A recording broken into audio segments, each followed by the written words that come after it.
अब देखिए stepper motor को अन्य नामों से भी जाना जाता है। Stepping motor, step motor.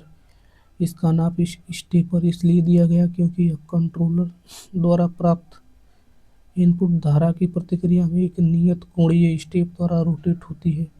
कई औद्योगिक ज़रूरतों में बिना बंद लूप फीडबैक के किसी ऑब्जेक्ट के निश्चित स्थान को बनाए रखने की या निश्चित गति नियंत्रण की जरूरत पड़ती है। इन उद्देश्यों की पूर्ति हेतु स्टेपर मोटर का उपयोग किया जाता है। स्टेपर मोटर का उपयोग कंप्यूटर उपकरणों में ड्राइविंग बल गुण उत्पन्न करने के लिए किया जाता है। इस कारण इसका विकास तेजी से हो रहा है। अब देखिए construction. Stator, rear and cap, rotor section, magnet, rotor section, front end cap shaft, bearing. Stepper motor की संरचना में दो भाग होते हैं, स्टेपर भाग, रोटर भाग। स्टेपर मोटर में एक खांचेदार स्टेपर होता है जिसमें मल्टीपोल तथा मल्टी फेज वाइंडिंग रखी जाती है। रोटर में कोई वाइंडिंग नहीं होती है। ये फेरो चुंबकीय पदार्थ के बने होते हैं या स्थायी चुंबक टाइप या परिवर्ती रिलक्टेंस टाइप का होता है। स्टेपर मोटर बाहरी ड्राइव लॉजिक सर्किट की मदद से ऑपरेट होती है। ड्राइव सर्किट के इनपुट पर लॉजिक पल्सों का क्रम आरोपित किया जाता है, तब यह स्टेटर परिपथ कुंडलन को सही धाराएं देता है जो वायु अंतराल के क्षेत्र के अक्ष को इनपुट पल्सों से समानता करता है, जिसे रोटर पल्स रेट तथा लोड बलागुण के अनुसार वायु अंतराल चुंबकीय अक्ष को अनुसरण करने लगता है। इसके लिए रोटर में या तो अस्थायी चुंबक बलागुण या रिलक्टेंस बलागुण उत्पन्न होता है। यूजेज कंप्यूटर डिस्क ड्राइव के रिकॉर्डिंग हेड में, टाइपराइटर तथा टेली प्रिंटर में पेपर फीड मोटर के रूप में, एक्स वाई ग्राफिकल प्लॉटर में पेन को घुमाने में, NC milling machine, CNC lathe machine तथा औद्योगिक रोबोटों में, एक्स-रे टेबल तथा सैटेलाइट सोलर पैनल की स्थिति निर्धारण में। स्टेप कोण proportional N S minus N R बटा के N S into N R गुणे 360 अंश। यहाँ एन एस स्टेटर में दांत की संख्या, एन आर रोटर में दांत की संख्या। एक वेरिएबल रिलक्टेंस मोटर में प्रत्येक 4 पोल के साथ 10 दांत है। यदि रोटर में 80 दांत हैं तो स्टेप कोण क्या होगा? एन एस बराबर 4 गुणे 10, एन आर बराबर 80। स्टेप कोण 40 माइनस 80 बटा के 40 गुणे 80 गुणे 360, 4.5 अंश आ जाएगा। स्टेपर मोटर का विभेदन, resolution of stepper motor, R S S बराबर 360 बटे की अल्फा। यहाँ R S S resolution of stepper motor, step per revolution, alpha step angle है। किसी स्टेपर मोटर में यदि स्टेप कोण 45 अंश तो इसका विभेदन स्टेप प्रति चक्कर क्या होगा? आर एस एस बराबर 360 बटे की अल्फा यानी 360 बटा के 45, 8 स्टेप प्रति चक्कर। Braking system in induction motor. प्रेरण मोटर में ब्रेकिंग का मतलब मोटर की गति तेजी से शून्य करने से है। ब्रेकिंग प्रणाली दो प्रकार की होती है, यांत्रिक ब्रेकिंग, वैद्युतिक ब्रेकिंग। Mechanical braking. यांत्रिक ब्रेकिंग में मोटर को रोकने के लिए रोटेटिंग भाग एवं ब्रेक शू के मध्य घर्षण बल कार्य करता है। यह घर्षण रोटेटिंग भाग की गति की विपरीत दिशा में होता है। ब्रेक शू पहिए के ऊपर लगा होता है और उसे दबाने पर मोटर की गति के विपरीत दिशा में घर्षण बल पैदा होता है। Electrical breaking.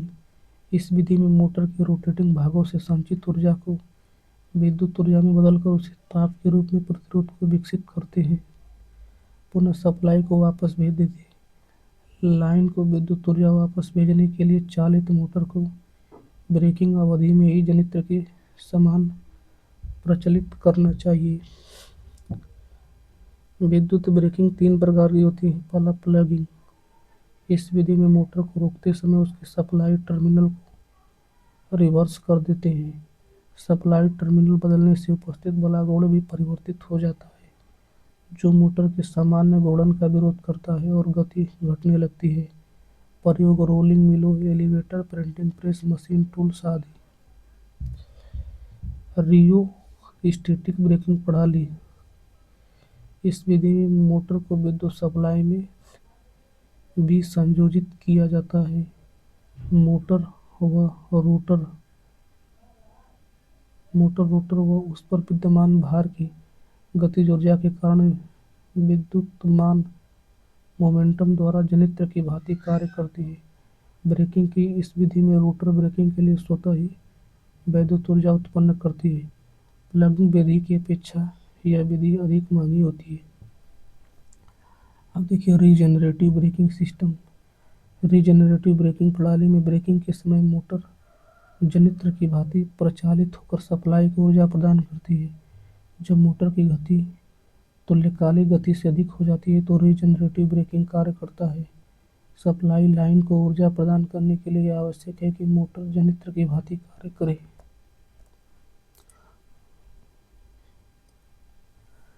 प्रेरण मोटर में घूमने वाला चुंबकीय क्षेत्र उत्पन्न करने के लिए कम से कम 2 फेज सप्लाई आवश्यक होती है। किसी सिस्टम में आने वाले फॉल्ट में सुधार की विधि फॉल्ट रेक्टिफिकेशन कहलाती है। एकल फेज मोटर की संरचना 3 फेज इंडक्शन मोटर के समान ही होती है। अंतर केवल इतना होता है कि इसमें 3 फेज वाइंडिंग के स्थान पर एकल फेज वाइंडिंग स्थापित की जाती है तथा यह मोटर लो वोल्टेज स्तर 250 वोल्ट पर कार्य करती है।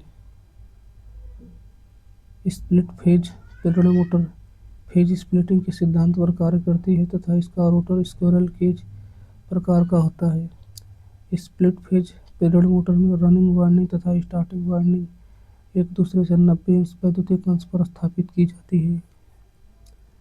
स्प्लिट फेज प्रेरण मोटर प्रायः 0.5 अश्व शक्ति तक की क्षमता में बनाई जाती है तथा इनके पावर फैक्टर का मान 0.3 से 0.4 के बीच रखा जाता है। स्प्लिट फेज प्रेरण मोटर को रेजिस्टेंस स्टार्ट प्रेरण रन मोटर भी कहते हैं।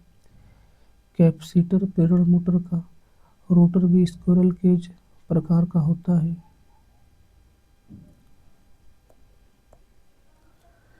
कैपेसिटर स्टार्ट मोटर का प्रारंभिक टॉर्क रनिंग टॉर्क की अपेक्षा कई गुना अधिक होता है। कैपेसिटर स्टार्ट मोटर का उपयोग बेल्ट चालित पंखे, blower, dryer, pump, washing machine में किया जाता है। अस्थायी कैपेसिटर मोटर में सेंट्रीफ्यूगल स्विच का प्रयोग नहीं किया जाता है। अस्थायी कैपेसिटर का मान कम अर्थात 2 से 2.5 माइक्रोफैराड रखा जाता है तथा यह 80% गति पर अधिकतम टॉर्क प्रदान करता है। Capacitor start capacitor run motor का प्रारंभिक टॉर्क रनिंग टॉर्क से 3 गुने से अधिक उच्च होता है तथा स्टार्टिंग टॉर्क और रनिंग दोनों ही कॉल में पावर फैक्टर का मान उच्च होता है। Capacitor start capacitor run motor 25% अधिक लोड पर भी पूर्ण दक्षता के साथ कार्यरत रहती है। शेडेड पोल मोटर प्रायः 3 वाट से 125 वाट क्षमता में बनाई जाती है, जिनकी दक्षता बहुत कम अर्थात 5% से 35% तक होती है। वह एकल फेज प्रेरण मोटर जो प्रत्यावर्ती धारा तथा दिष्ट धारा दोनों पर लगभग समान गति से कार्य कर सके यूनिवर्सल मोटर कहलाती है। यूनिवर्सल मोटर की संरचना डीसी सीरीज मोटर के समान होती है तथा इसे एसी अथवा डीसी किसी भी प्रकार के सप्लाई से चलाया जा सकता है। यूनिवर्सल मोटर को एसी सीरीज मोटर भी कहते हैं। यूनिवर्सल मोटर की घूर्णन गति लोड के व्युत्क्रमानुपाती होती है अर्थात पूर्ण लोड पर कम तथा शून्य लोड पर अधिकतम होती है। यूनिवर्सल मोटर का उपयोग मिक्सर ग्राइंडर, वैक्यूम क्लीनर, सचल ड्रिल मशीन, सिलाई मशीन आदि में किया जाता है। प्लेन रिपल्सन मोटर की गति बोसो की श्रेणी पर निर्भर करती है, जो क्षेत्र ध्रुवों की अक्ष से 20 अंश आगे रखे जाते हैं। रिपल्सन स्टार्ट प्रेरण रन मोटर का प्रारंभिक टॉर्क पूर्ण लोड का 3 से 3.5 गुना तक होता है तथा प्रारंभिक विद्युत धारा पूर्ण लोड विद्युत धारा की 2 से 2.5 गुना तक होती है। रिपल्सन प्रेरण मोटर के रोटर पर 2 प्रकार की वाइंडिंग्स स्थापित की जाती है। सामान्य आर्मेचर तथा डीप केज वाइंडिंग। रिपल्सन प्रेरण मोटर की दक्षता उच्च एवं शक्ति गुणक लगभग 10.9 रहता है। एकल फेज स्लिप रिंग प्रेरण मोटर के स्टेटर पर केवल एक वाइंडिंग स्थापित की जाती है जो रनिंग वाइंडिंग कहलाती है। एकल फेज स्लिप रिंग प्रेरण मोटर में घूर्णन दिशा परिवर्तन की व्यवस्था नहीं होती है। वह मोटर जिसे एक घूर्णन के 4वीं, 8वीं, 12वीं आदि अंशों के लिए स्टेप्स में घुमाया जा सके स्टेपर या स्टेप मोटर कहलाती है, जिसका प्रचालन डिजिटल संकेत से किया जाता है। स्टेपर मोटर का रोटर बेलनाकार होता है, इसलिए इस मोटर को यूनिपोलर मोटर भी कहते हैं। परिवर्ती रिलक्टेंस मोटर से रोटर पर स्थायी चुंबक नहीं होते हैं तथा रोटर लौह चुंबकीय मल्टी-टिथ प्रकार का होता है। स्टेपर मोटर का प्रयोग NC milling machine, lathe machine, computer disk drive में, X-ray table, satellite, solar panel आदि में किया जाता है। रिलक्टेंस मोटर एक ऐसी सिंगल फेज तुल्यकालिक मोटर होती है जिसका क्षेत्र खुला होता है। रिलक्टेंस मोटर स्थिर गति अभिलक्षण के कारण सिग्नल उपकरणों, अभिलेख मापन यंत्रों व फोनोग्राफ आदि में प्रयोग की जाती है। हिस्टैरिसीस मोटर में डीसी आपूर्ति की आवश्यकता नहीं होती है।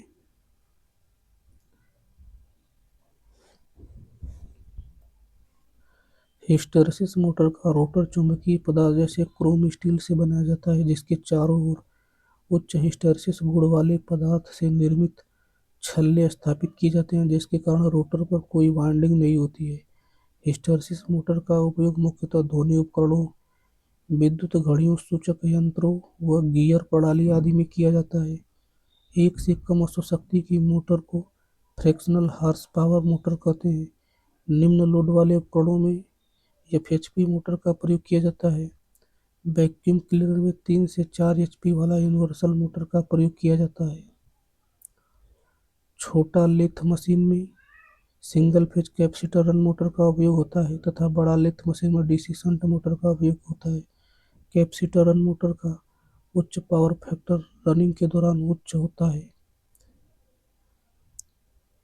इस चार्ज मोटर सर्गे मोटर का पावर फैक्टर इकाई होता है। सिंगल फेज इंडक्शन मोटर का पावर फैक्टर 0.6 लैगिंग होता है। स्प्लिट फेज मोटर में स्टार्टिंग वाइंडिंग सेंट्रीफ्यूगल स्विच से जुड़ा होता है। यदि सिंगल फेज इंडक्शन मोटर का कैपेसिटर शॉर्ट सर्किट हो जाए तो मोटर स्टार्ट नहीं होती है। जब रनिंग कंडीशन में कैपेसिटर शॉर्ट हो जाए तो मोटर उसी दिशा में उसी गति से चलता रहेगा। स्प्लिट फेज मोटर की रनिंग वाइंडिंग में निम्न प्रतिरोध तथा उच्च इंडक्टेंस होता है। Capacitor start capacitor run motor में रनिंग कैपेसिटर स्टार्टिंग वाइंडिंग के साथ सीरीज में जुड़ा रहता है, तो इसे कैपेसिटर का कार्य शक्ति गुणांक को बढ़ाना होता है। स्टार्टिंग कैपेसिटर का काम टॉर्क को बढ़ाना एवं मोटर को स्टार्ट करना होता है।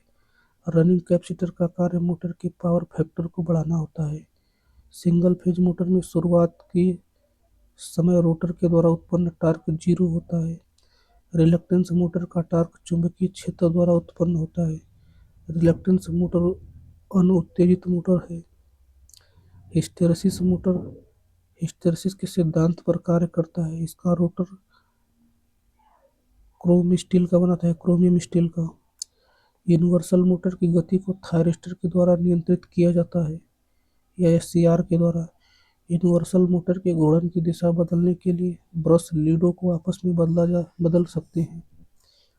रिपल्सन मोटर सेल्फ स्टार्टिंग होता है। रिपल्सन मोटर में ब्रशों को एक दूसरे से जम्पर तार की मदद से जोड़ा जाता है। रिपल्सन इंडक्शन मोटर का पावर फैक्टर लगभग 0.9 होता है। रिपल्सन मोटर की गति परिवर्तन को या तो प्रभावी वोल्टेज में परिवर्तन से या ब्रशेस की स्थिति में परिवर्तन के द्वारा प्रभावित होता है। अब देखिए अल्टरनेटर। इंट्रोडक्शन। वह मशीन जो यांत्रिक ऊर्जा को विद्युत ऊर्जा में बदलती है तथा एसी ईएमएफ उत्पन्न करती है, जनरेटर कहलाती है। जो जनित्र प्रत्यावर्ती धारा व ईएमएफ प्रदान करते हैं। वे अल्टरनेटर कहलाते हैं। ये एक तुल्यकालिक मशीन सिंक्रोनस मशीन होती है। यह एक नियतगनी गति एन एस बराबर 120 एफ बटे पी पर संचालित होती है, जिसे सिंक्रोनस गति कहते हैं। इसकी रेटिंग किलो वोल्ट एम्पीयर में ली जाती है। सामान्यतः इसे केवीए, कम केवीए के लिए सिंगल फेज तथा अधिक केवीए के लिए 3 फेज बनाया जाता है। इसमें स्लिप रिंग प्रयुक्त होती है। वर्तमान में विद्युत सप्लाई के बंद हो जाने पर ग्रामीण क्षेत्रों में केवीए के प्रत्यावर्तकों का प्रयोग अधिक हो रहा है, कम केवीए के। इसमें प्रथम चालक प्राइम मूवर के रूप में इंजन का प्रयोग किया जाता है, परंतु विद्युत सप्लाई को दूर तक पहुंचाना व उसका उत्पादन अधिक केवीए के प्रत्यावर्तकों द्वारा किया जाता है। थर्मल प्लांट में प्रयुक्त अल्टरनेटर को टर्बो अल्टरनेटर कहते हैं। हाइड्रल प्लांट में प्रयुक्त अल्टरनेटर को हाइड्रो अल्टरनेटर कहते हैं। Principle of alternator: 3 phase AC output conductor, 3 phase winding DC supply, rotor, stator, field winding. यह फैराडे के विद्युत चुम्बकीय प्रेरण के सिद्धांत पर कार्य करता है। इस सिद्धांत के अनुसार जब किसी चालक एवं चुंबकीय क्षेत्र के बीच सापेक्ष गति के कारण चुंबकीय बल रेखाओं का भेदन होता है तो उस चालक में विद्युत वाहक बल ईएमएफ उत्पन्न होता है। इसमें सर्पी बल स्लिप रिंग होते हैं। इसी के माध्यम से फील्ड वाइंडिंग को एक्साइटेशन हेतु धारा प्राप्त होती है। इसके रोटर को न्यूनतम वोल्टेज की डीसी सप्लाई देकर चुंबकीय क्षेत्र विकसित की जाती है। बेसिक नीड ऑफ अल्टरनेटर: पहला, magnetic field or rotor, armature or stator, slip ring brushes, mechanical energy. Part of an alternator: stator terminal box, winding, stator core. देखिए बॉडी, मशीन के बाह्य भागों को बॉडी फ्रेम या योक कहते हैं। यह कास्ट आयरन अथवा कास्ट स्टील की बनाई जाती है। इसका कार्य मशीन के सभी भागों को सुरक्षित रखना व चुंबकीय बल रेखाओं के लिए पथ प्रदान करना है। इसी में आर्मेचर स्थापित होती है। इसी में उच्च क्षमता वाले प्रत्यावर्तक में शीतलन वाहिनियां कूलिंग डक्ट भी स्थापित की जाती हैं। स्टेटर: यह एक सिलिकॉन स्टील की बनी हुई रिंग शेप खांचेदार क्रोड होती है। इन पटलों को वार्निश या ऑक्साइड परत द्वारा परस्पर विद्युत रोधी बनाया जाता है, जिसके फलस्वरूप क्रोड में होने वाली एडी करंट लॉस कम हो जाती है। स्टेटर के स्लॉट या खांचों में सुपर एनामेल्ड ताम्र तार की कॉइल डाली जाती है। कुंडलन को खांचों में डालने से पूर्व विद्युत रोधी के रूप में अभ्रक का प्रयोग करते हैं और टेप्स लगाते हैं, क्योंकि यह उच्च विभव एवं उच्च तापमान को सहन करने में समर्थ होती है।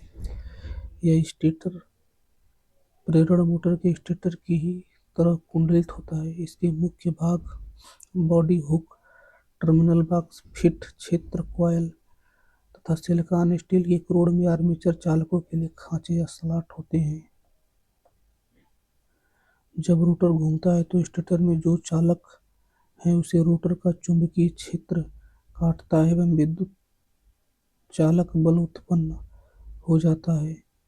कम केवीए के प्रत्यावर्तक में आर्मेचर पर ही स्लिप रिंग द्वारा प्रत्यावर्ती धारा प्राप्त की जाती है, जबकि अधिक केवीए के प्रत्यावर्तक में टर्मिनल बॉक्स में लगे टर्मिनलों से त्रिकली प्रत्यावर्ती धारा प्राप्त की जाती है।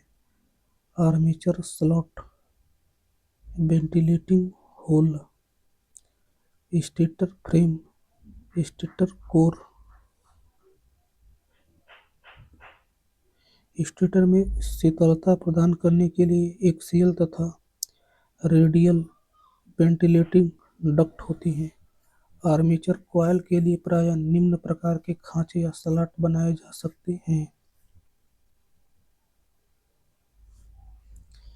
देखिए closed, semi closed, open. Open slot ये व्यवहारिक रूप से अधिक प्रचलित हैं क्योंकि इसमें आसानी से फार्मर कॉयल, कुंडलित कॉयल डाली व निकाली जा सकती है, परंतु ये फ्लक्स को वायु अंतराल एयर गैप में गुच्छे के रूप में वितरित कर देते हैं, जिससे विद्युत वाहक बल में रिपल्स उत्पन्न हो जाती है। अब देखिए सेमी क्लोज्ड स्लॉट, इस प्रकार के स्लॉट में फार्मर कुंडलन डालना कठिन होता है, जबकि ये फ्लक्स वितरण की दृष्टि से अच्छे होते हैं। इसे उच्च गति वाले रोटर भी प्रयोग करते हैं। अब देखिए क्लोज्ड स्लॉट, इस प्रकार के खांचों का व्यवहारिक प्रयोग बहुत कम होता है क्योंकि इसमें फार्मर कुंडलित कुंडलन डालना असंभव है, जिससे कुंडलन प्रक्रिया महंगी हो जाती है तथा इसमें अंतर संयोजन भी बहुत मुश्किल होता है। ये वायु अंतराल में फ्लक्स वितरण पर प्रभाव नहीं डालते, परंतु इनसे इंडक्टेंस बढ़ जाता है। स्टेटर में मुख्यतः आर्मेचर कोर होती है। इसमें भंवर धारा हानि तथा हिस्टैरिसीस हानि कम करने के लिए आर्मेचर कॉइल सिलिकॉन स्टील की वार्निश लेपित पत्तियों को जोड़कर बनाया जाता है। स्टेटर में शीतलन प्रदान करने के लिए इन पत्तियों में डक्ट बनाए जाते हैं। स्टेटर में सामान्यतः खुले स्लॉट ही प्रयोग किए जाते हैं ताकि कॉइल जलने या खराब होने के बाद आसानी से परिवर्तित किया जा सके। तीसरा रोटर, यह अल्टरनेटर का चुंबकीय क्षेत्र स्थापित करने वाला भाग है। इस पर फील्ड वाइंडिंग की जाती है जिसे डीसी जनित्र की डीसी सप्लाई से उत्तेजित किया जाता है। अल्टरनेटर का यही भाग घूमने वाला भाग होता है। ये मुख्यतः दो प्रकार के होते हैं: salient pole rotor, slip ring. DC supply, salient pole, field winding, slip ring. यह रोटर निम्न या मध्यम गति वाले अल्टरनेटरों में प्रयोग होता है। ये वजन में भारी होते हैं। यह व्यास में बड़ा और अच्छी एक्सियल लंबाई में छोटे होते हैं। इसके ध्रुव ओहरे प्रोजेक्टेड होते हैं। इसमें 12 से 120 तक ध्रुव होते हैं। इसमें ध्रुव नाल व ध्रुव पिच के 2/3 भाग ढक लेते हैं। इसमें ध्रुव पटलित होते हैं जिससे भंवर धारा हानि कम होती है। यह यांत्रिक रूप से थोड़ा कमजोर होता है। इसमें वायु अंतराल एक समान नहीं होता है। इसमें अलग से डैम्पर वाइंडिंग की जाती है। इसका उपयोग 50 आरपीएम से 500 आरपीएम में घूर्णन गति वाले हाइड्रो अल्टरनेटर में किया जाता है, जैसे हाइड्रो पावर प्लांट, जल विद्युत संयंत्र, diesel prime mover, IC engine, water turbine आदि। इसका व्यास अधिक 3 से 6 मीटर होता है। इसकी अच्छी लंबाई कम 0.5 से 1.5 मीटर होती है। इसके संचालन के दौरान अधिक ध्वनि उत्पन्न होती है। Cylindrical rotor, slip ring, DC supply, carbon brush, smooth cylindrical rotor, field winding, non salient pole. यह वजन में हल्का होता है। इसमें स्लिप रिंग शाफ्ट पर लगी होती है। इसमें एक समान वायु अंतराल होता है। यह कम आवाज करता है। इसकी अच्छी लंबाई 3 से 6 मीटर अधिक एवं व्यास 0.5 से 1.5 मीटर कम होता है। इसमें वायु घर्षण हानि कम होती है। यह जटिल होता है और यह उच्च घूर्णन गति वाले अल्टरनेटरों में प्रयोग होता है। अब देखिए इसमें डैम्पर वाइंडिंग की आवश्यकता नहीं होती है। इसमें ध्रुव की संख्या 2 या 4 होती है। इसके कोर के 2/3 भाग पर स्लॉट बने होते हैं जिसमें क्षेत्र कुंडलन डाली जाती है तथा 1/3 भाग बिना स्लॉट के होता है जो ध्रुव का कार्य करता है। इसमें स्लॉट ही ध्रुव का कार्य करती है। इसका उपयोग 1500 से 3000 आरपीएम तक घूर्णन गति वाले अल्टरनेटर में किया जाता है। स्टीम टरबाइन, टर्बो अल्टरनेटर आदि में किया जाता है। अब देखिए सेलिएंट पोल रोटर और सिलेंड्रिकल पोल रोटर में अंतर। Salient pole rotor, cylindrical pole rotor. पहला, इसमें ध्रुव सतह से बाहर स्थित होते हैं। सिलेंड्रिकल पोल रोटर, इसमें स्लॉट से ही ध्रुव का कार्य करती है। सेलिएंट पोल रोटर, इसकी व्यास अधिक एवं अक्षीय लंबाई कम होती है। सिलेंड्रिकल, इसकी व्यास कम एवं अक्षीय लंबाई अधिक होती है। सेलियंट इसमें वायु अंतराल एयर गैप एक समान नहीं होता है। सिलिंड्रिकल इसमें एयर गैप एक समान होता है। सेलियंट यह यांत्रिक रूप से कमजोर होता है। सेलियंट यह यांत्रिक रूप से सुदृढ़ होता है। सेलियंट इसमें डैम्पर बाइंडिंग का प्रयोग किया जाता है। सिलिंड्रिकल इसमें डैम्पर बाइंडिंग की आवश्यकता नहीं होती है। सेलियंट इसका प्रयोग 50 से 500 आरपीएम तक गति हेतु किया जाता है। सिलिंड्रिकल इसका प्रयोग 1000 से 3000 आरपीएम गति हेतु किया जाता है। Salient water turbine, IC engine एवं हाइड्रल पावर प्लांट में प्रयुक्त होता है। Cylindrical steam turbine turbo alternator में प्रयुक्त होता है। एक्साइटर देखिए supply, exciter, rotor, rectifier, source power to AVR, fan, AVB. एक डीसी शंट या कंपाउंड जनरेटर होता है जो लगभग 120 वोल्ट से 250 वोल्ट उत्पन्न करता है और दो स्लिप रिंगों के द्वारा अल्टरनेटर की फील्ड वाइंडिंग को उत्तेजित करता है। इसे रोटर शाफ्ट पर लगाया जाता है। स्लिप रिंग सर्पी ब्लैक कर्षित कठोरता व हार्ड रॉन कॉपर से बनाई जाती है। अल्टरनेटर में चुंबकीय क्षेत्र विकसित करने का काम रोटर करता है। अल्टरनेटर द्वारा उत्पन्न वोल्टेज को कम ज्यादा करने के लिए रोटर फील्ड वाइंडिंग को रेगुलेट किया जाता है। अल्टरनेटर में ईएमएफ उत्पन्न होता है जिसका सूत्र E बराबर BL साइन थीटा, जहाँ E प्रेरित विद्युत वाहक बल वोल्ट में, B चुंबकीय फ्लक्स घनत्व वेबर पर मीटर स्क्वायर में, L चालक की लंबाई, V वेग मीटर पर सेकंड में, थीटा छेदित चुंबकीय बल रेखा का चालक से कोण। यदि साइन थीटा बराबर 0 तो E का मान 0 होगा। जब चालक चुंबकीय क्षेत्र में 90 अंश घूम जाता है या चालक चुंबकीय क्षेत्र के लंबवत होता है तो उसमें अधिकतम ईएमएफ उत्पन्न होता है। जब साइन थीटा का मान 0 हो या चालक चुंबकीय क्षेत्र के समांतर हो तो उसमें 0 ईएमएफ उत्पन्न होता है। अब देखिए फ्रीक्वेंसी ऑफ अल्टरनेटर। अल्टरनेटर की आवृत्ति पोल की संख्या व गति पर निर्भर करती है। आवृत्ति पोल व गति के समानुपाती होती है। F proportional P, F proportional N, F बराबर पी एन 120, पी एन बटे 120, जहाँ एफ ईएमएफ की आवृत्ति हर्ट्ज में, पी पोल की संख्या, एन रोटर की घूर्णन गति आरपीएम में।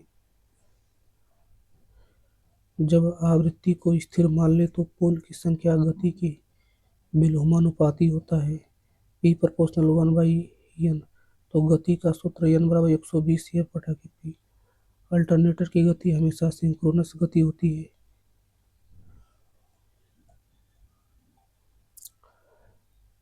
प्रत्यावर्तक में आर्मेचर को स्थिर तथा चुंबकीय क्षेत्र को घोड़ी रखने के निम्न लाभ हैं। पहला, चुंबकीय क्षेत्र आर्मेचर की अपेक्षा हल्का होता है इसलिए इसे उच्च गति पर आसानी से चलाया जा सकता है। दूसरा, घोड़ी चुंबकीय क्षेत्र के लिए केवल 2 स्लिप रिंगों की आवश्यकता पड़ती है जबकि घोड़ी आर्मेचर के लिए 3 या 4 स्लिप रिंग की आवश्यकता पड़ती है। तीसरा, स्थिर स्टेटर में आर्मेचर कुंडलन का शीतलन आसान होता है क्योंकि संपीड़ित वायु कंप्रेस्ड एयर भेजने के लिए स्टेटर कोर में वायु वाहिनियां एयर डक्ट होती हैं। चौथा, इसमें उच्च विभव 33 किलोवोल्ट तक के लिए कॉइल को आसानी से विद्युत रोधी बनाया जा सकता है क्योंकि बल और यांत्रिक प्रतिबल के विद्युत रोधन को हानि पहुंचने की संभावना कम होती है। इसका उपयोग बड़े अल्टरनेटर में उच्च धारा एवं उच्च शक्ति उत्पन्न करने में किया जाता है। Classification of alternator. पहला, अकॉर्डिंग टू रोटेटिंग पार्ट्स।